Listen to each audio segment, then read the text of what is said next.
ओम श्री परमात्मे नमः। ओम श्री सत्य गुरुदेवाय नमः।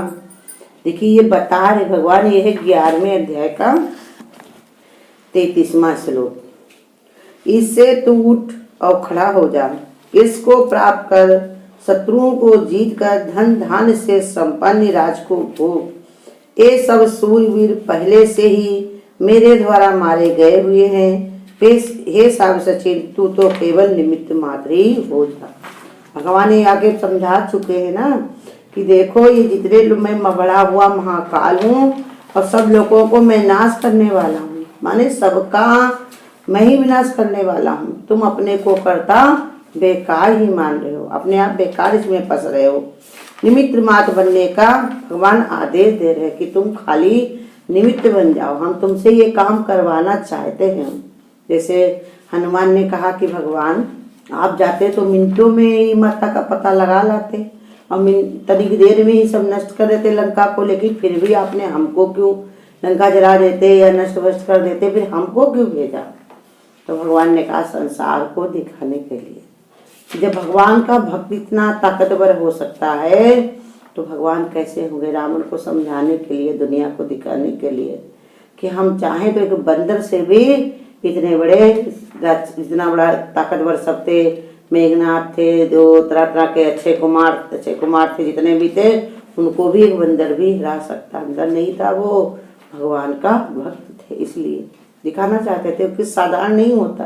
भगवान का भक्त साधारण नहीं होता है, क्यों भगवान उसको साधारण रहने नहीं देते। तो इसलिए बता रहे तुम निमित्त बन जाओ, तो हमारी शरण में आए हो, हमको तुमने साथी बनाया है और हमारे से ही पूछ के सब काम जब कर रहे हो तो फिर हमारे जो है कहने के अनुसार ही तुम, भगवान ने कहा, कार्य करो। इसलिए समझा रहे भगवान, जैसा समझा चुके कि सृष्टि और उनके संबंधी सारे कर्म भगवान से उत्पन्न होते हैं और भगवान में ही विलीन होते हैं। इसलिए भगवान ये बताते हैं कि सारे कर्मों का समाहार 3 प्रकार से किया जाता है। समाहार माने जो भी चीजें समझा करके बता करके तीनों को समाहित मिला करके तब किया जाता है। कौन कौन? इसका लाभ करना, शत्रुओं को जीतना और राज भोगना। ये 3 चीजें मिली होती हैं तब कोई कार्य राजा लोग करते हैं। इस लाभ से ये तात्पर्य नहीं है कि कीर्ति की कामना से कोई कर्म किया जाए। भगवान का निमित्त बनकर कर्म करने में ही स्वाभाविक इस लाभ होता है, यही उसका संकेत है।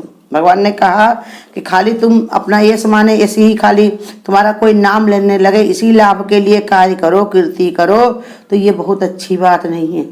क्योंकि ये अगर होगा तो तुमको अहंकार आ जाएगा और अहंकार पतन की निशानी है। इसलिए भगवान कहते कि तुम इसके चक्कर में ना पड़ो, अपने जो है इसके चक्कर में ना पड़ करके तुम ऐसे कर्म करो कि मैं भगवान का निमित्त कारण हूँ। भगवान हमसे करा रहे और जो नाम होगा, जो उनका यश फैलेगा, वो सब किसका होगा? भगवान का।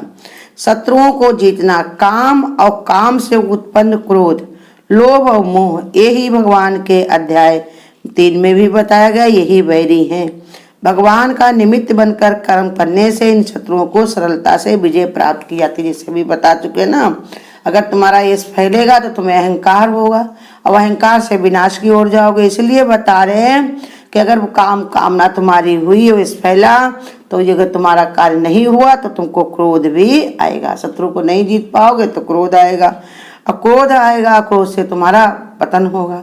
अब या तो फिर अगर जीत लोगे तो लोभ पैदा होगा और लोभ से तुमको मोह हो जाएगा कि ये चीज बनी रहे। इसलिए भगवान ये समझा रहे ये महान शत्रु हैं। इन शत्रुओं को तुम क्यों पालना चाहते हो, इनको क्यों रखना चाहते हो, इनके पीछे क्यों पड़े हो? ये तुम्हारा सब बंटाधार करेंगे। इसलिए बता रहे कि जौन है शत्रुओं को जीतना। और तीसरा बताया कि राज भोगना। यहाँ पर भूमि, धन धान संपन्न संबंधी राज्य का उपलक्षण मात्र से उल्लेख किया गया है। चित्त में निरंतर कर्म वासना उठती रहती है और उसको जीत कर उस पर शासन करना ही वास्तव में राजभोग करना है। अध्यात्म से बता रहे हैं भगवान कि ये धन धान संपत्ति जो होती है ये तो ऊपर से मिली छूट जाएगी, लेकिन अगर तुम चित्त में हमेशा भगवान का निरंतर चिंतन करते रहो तो उसके अंदर जो कर्म वासना उठती है उसको अगर जीत पाओ तुम सदा के लिए राजा बने रहोगे। इस राज्य को न कहीं जाएगा और ना ही कोई छीनने वाला है। तीनों बातों को बताकर भगवान आश्वासन देते हैं कि यद्यपि इन सब प्रवृत्तियों का लय ऊपर से ही हुए के अनुसार होता है, परंतु जब तक जीव भाव शेष है तब तक अपने ही भगवान को निमित्त समझकर इन तीनों श्रेणियों को कर्म करना जीवात्मा का श्रेयस्कर है। ये बता रहे भगवान कि अगर ये विचार बन जाए कि उसका चित्त में निरंतर भगवान कर्म वासना से न्यारा होकर के उसको भगवान ये कर्म वासना उठने पर उनको जीत ले और उन पर विजय प्राप्त कर ले तो हमेशा के लिए राजी भोगेगा वो। लेकिन अगर ऐसा नहीं कर पाता, अभी उसके अंदर जीव भाव है, अभी सरलता है उसके अंदर, अभी ऐसे ही संसार का देह भाव पड़ा है, मोह ममता से लिप्त है, तो क्या करे कि अपने को निमित्त माने कि ये भगवान का है, सब कुछ भगवान ने हमको ये काम दिया है। जब ये विचार पहले वाला जो बता रहे विचार आ जाएगा, दो प्रकार का होता है। जैसे मोक्ष है बताते हैं दो प्रकार का होता है। एक है ये मोक्ष जो संसार के छोटे मोटे ये संसार वाले दुखों से छुट्टी पा जाना, ये रोना है, हंसना है, पाना है, खोना, मिलना, बिछड़ना, ये सब हम लोग दुख घेरे रहते हैं। लेकिन जब हमारे अंदर ऐसे परमात्मिक विचार आता, समझ हमारे गुरु देते हैं हमको, तो ये दुखों से छुट्टी मिल जाती कि देखो कितनी बार तुमको बुखार आ चुका है लेकिन आ जाए तो रोने बैठे हो, वो भी चला जाएगा। या कितनी बार समस्याएं, मेहमान आए तुम्हारे घर में, तुम परेशान हुए, आए हैं तो क्या तुम्हारा अब मकान लिखवा लेंगे, आए हैं तो चले जाएंगे। या कैसी भी छोटी छोटी बातों में हम परेशान होते थे, कहीं ऐसा ना हो जाए, कहीं वैसा ना हो जाए। तो ये पहला जब मोक्ष होता है तो ये दुखों से सब छुट्टी मिल जाती। संसार जैसे विचलित होने लगता है, ऐसे भगवान का भक्त विचलित नहीं होता।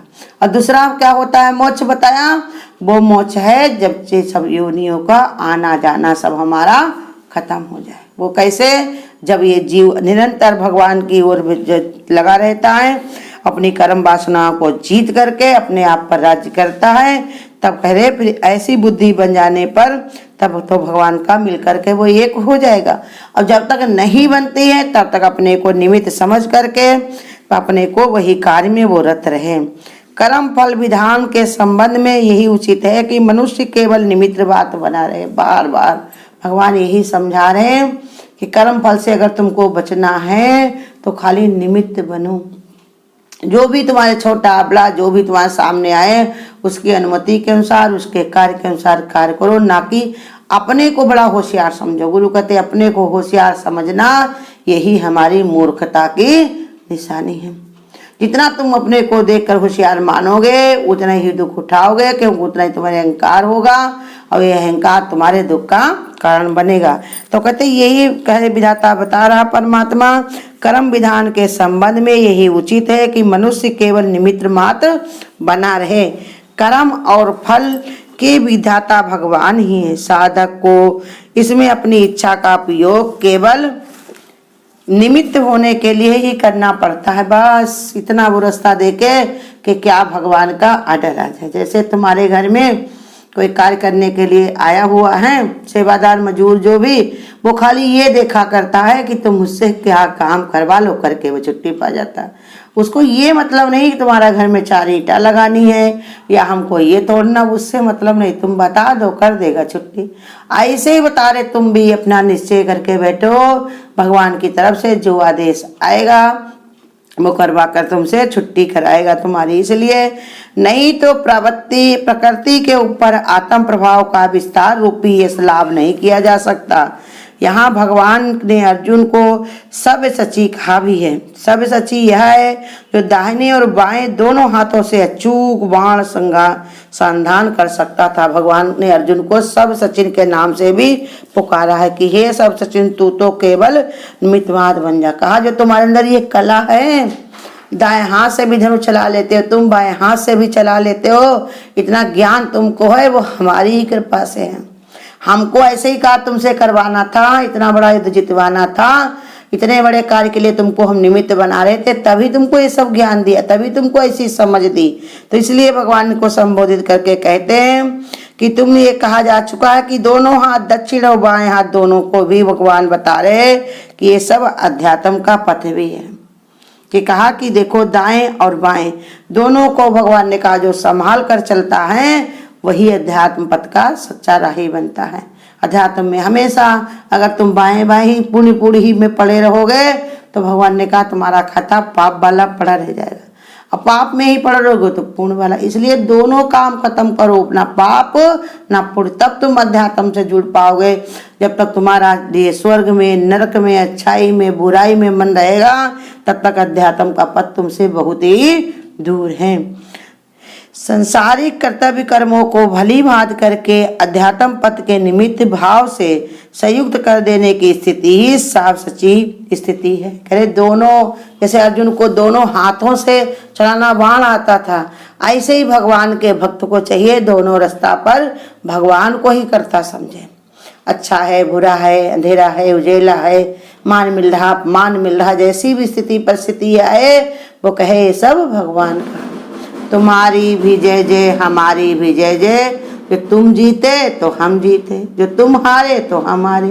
हमारी हार में भी हार नहीं है और हमारी जीत में भी हमारी जीत नहीं है। सब भगवान से हो रहा, भगवान को ही करता जानो, परमात्मा को ही सब कुछ समझो। ऐसी बुद्धि जब बन जाती है तो वो गुरु का इसमें बता रहे वो भी साफ सच्ची नहीं है, उसकी बुद्धि बन जाती है।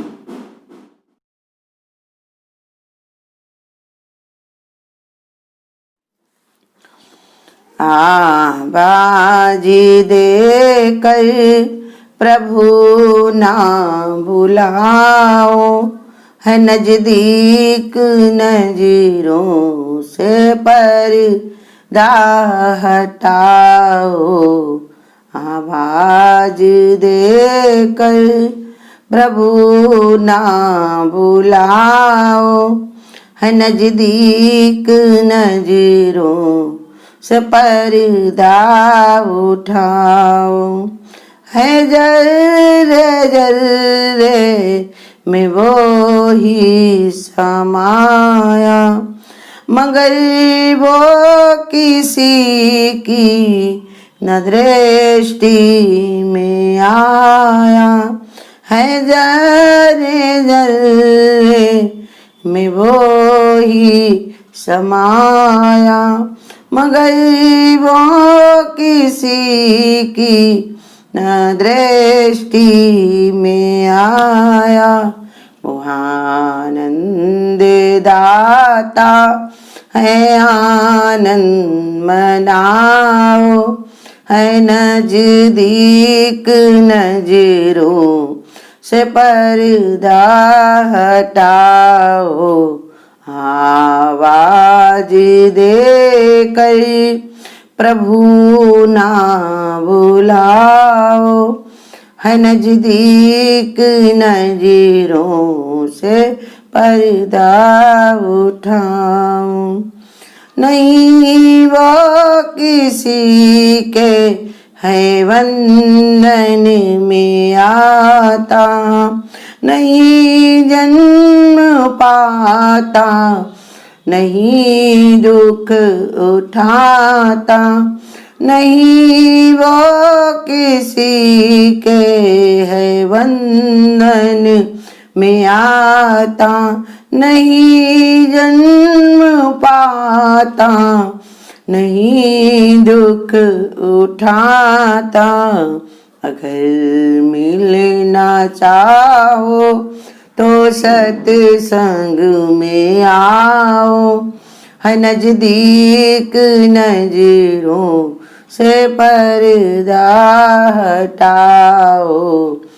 आवाज दे कर प्रभु ना बुलाओ, है नजदीक नजरों से पर्दा हटाओ। है अपने ही अंदर कहाँ ढूंढते हो, जमी पर मिले आसमान ढूंढते हो।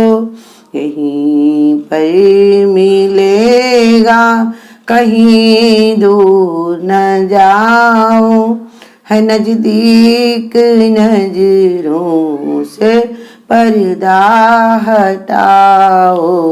आवाज दे कर प्रभु ना बुलाओ, है नजदीक नजरों से पर्दा हटा।